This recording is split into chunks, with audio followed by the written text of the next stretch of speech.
Whether you think rising rates are going to derail this rally. Well, rising rates certainly have an effect somewhere. I mean, we know that lowering rates has been very, very positive for the market. We've have had no increase in rates really consistently for quite some time. We had sort of a fake out, and now these seem to be moving higher.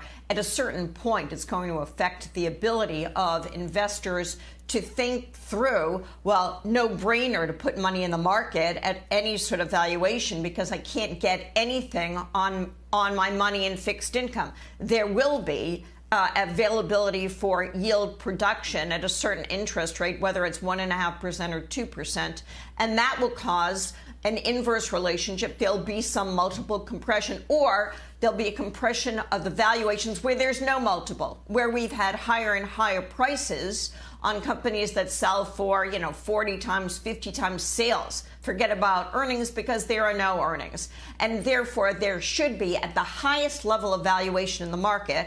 And, I'm talking about the companies that have been parabolic over the past few months. There should be some reset where they do have to come down to earth to some extent because of interest rates being competitive in the marketplace. Okay, so Steve, that's the question of the moment, right? And Kerry's talking directly about the tech trade. A lot of these stocks that have absolutely gone parabolic, are those now the stocks that are most at risk? The tech trade because of rising rates? Well, I think you have to really separate tech trade into two different trades. There are tech companies that still have great business models that aren't unreasonably valued, that I think they'll do fine. And I'm not really worried about them. In the initial stages, as we're seeing today, you'll see the market be indiscriminate. But I'm with Kerry, so I think that there's a sector of the market, and I'd love Kathy Wood to address this when she comes on, that is very vulnerable, where there are 50 times sales, which are ridiculous multiples. We know that they're unsustainable, and it's been a question of what's the catalyst to get them to come down to more reasonable valuations. And it will be rising rates. However, I do believe it's a different playbook this time than what we've seen in the past because of the digitization of the economy that's been pulled forward by the pandemic. So you're not going to see the typical sell-off in tech, in growth stocks, and compression of multiples of reasonable companies. I think actually that the earnings of those companies will grow into the multiples.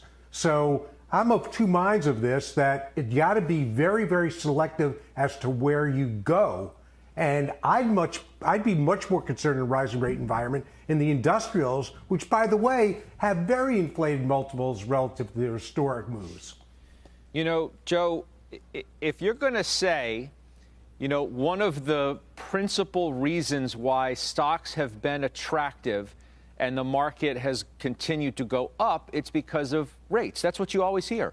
Relative to where rates are,